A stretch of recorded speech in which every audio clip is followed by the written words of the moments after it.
Hello, sweet friend. My name is Alora, and welcome to the Salon of Dreamers, my cozy cottage home that's filled with books and plants and art prints and a tiny dog named Maple. So today I want to bring to you my summer TBR, as is evidenced by my turtleneck, obviously, my seasonally appropriate attire.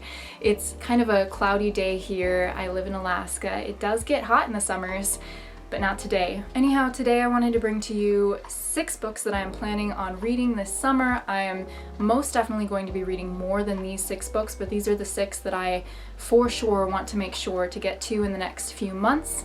So I'm very excited to show you these books. We have kind of a smattering of different genres, something to appeal to everybody, or lots of things to appeal to an eclectic reader like myself. The first book that I have to show you is a fantasy book called Assassin's Apprentice by Robin Hobb.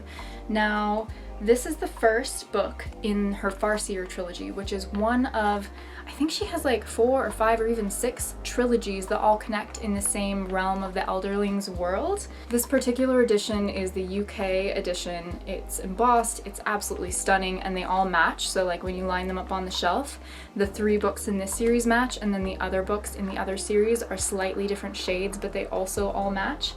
It's wonderful. I really love that. So this book follows Fitz, who is the bastard son of the king in waiting, or basically the crown prince. He's brought to this castle keep where this prince lives by his maternal grandfather, who no longer wants to take care of him, and is kind of deposited here on the doorstep of his unwitting father. And his father just vanishes. He decides that he doesn't want to deal with the repercussions of this bastard son, so he kind of gets put out to pasture, as it were, exiled to a pleasant little valley somewhere. And Fitz, the young boy, gets brought up by the stable master. He's the man who's in charge of the hounds and the horses and the hawks.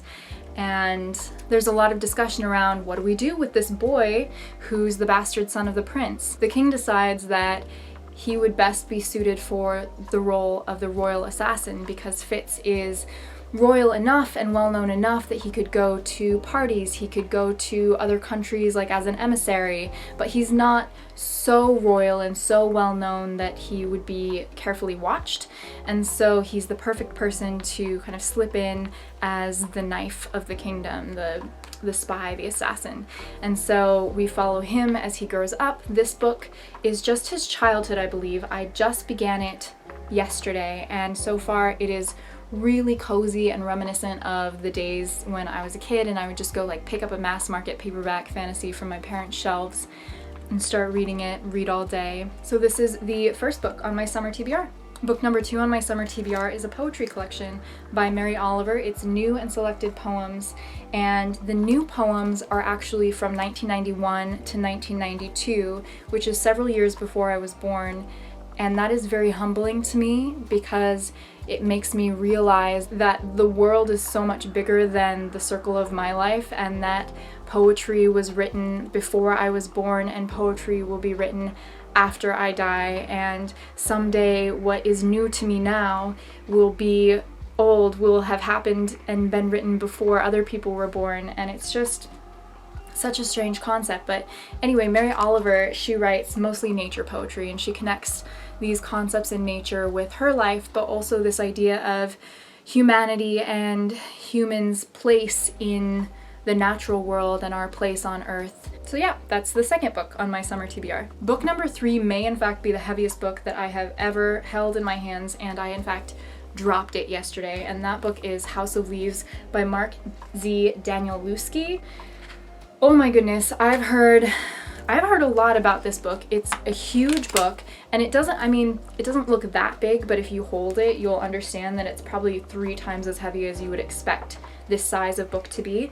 But it's very interesting because some of the pages have almost nothing on them, some of them have lots of different things going on, and this is a horror novel.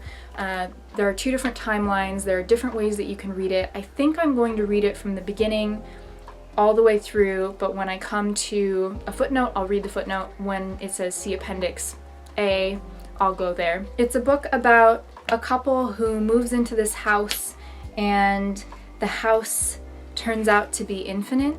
Like, they keep exploring the house and it keeps getting bigger and bigger, and can you get lost in a house? And I'm sure that there's so much more to it than that, but I don't want to know too much because I just want to go in and be, I don't know if moved is the right word, disturbed most likely, but be made to feel things.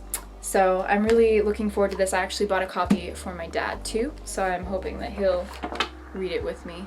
Next up, we have kind of a modern Japanese classic by one of the most eminent authors in Japan right now, Mieko Kawakami. The book is Breasts and Eggs. This was originally written as a short story, I believe, in Japan, and then it was so renowned and, came out to such acclaim that she turned it into a full-length novel. This book follows two sisters and one of the sisters' daughters, so these three women in Japan, and their relationships with, from my understanding, their bodies and the culture of Japan, and also what it's like to be a woman in Japan today.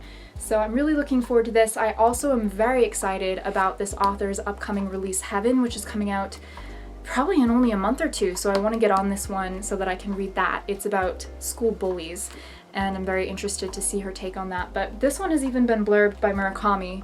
I also have a nice kind of fluffy rom-com sort of book, and that is People We Meet on Vacation by Emily Henry. I did read Beach Read last year. I didn't love it. I'm not sure why, but I'm definitely willing to give this author a second chance, in particular with this book, because this is meant to be sort of like When Harry Met Sally, which is my favorite rom-com of all time. I think that it's brilliant. I love their dynamic, and it's one of my favorite romance tropes, if not my favorite, is these longtime friends to lovers, where these people really know each other on an intimate level before they become romantically involved. They know each other deeply, and they understand each other, and they care for each other. So I'm really looking forward to starting this one. I think it will be fun to like sit on the porch on one of my new deck chairs, maybe with a lemonade. I don't really drink lemonade, maybe with an iced tea. Sounds like a good time. The final book that I have on my summer TBR is actually a sci-fi novel. I watched one of Peru's Project's vlogs and was hooked.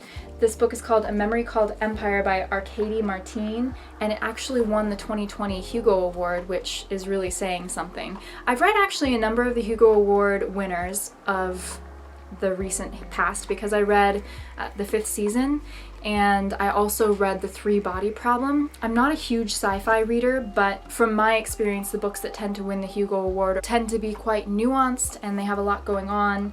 This book follows, I don't know the name, Mahit is the name of our main character. In this world, there is like a capital, an interstellar capital, and Mahit, our main character, is an ambassador from one of the outer worlds, and she comes to this main capital place to take over from the previous ambassador. In this version of the future, the ambassadors actually have the memories of the previous ambassadors, so they have their memories kind of downloaded into their heads. But our main character Mahit, her memories from the previous ambassador are about 5 years outdated, so she comes to this world, but she's behind on what's happening, and everyone expects her to know what's happened over the last 5 years.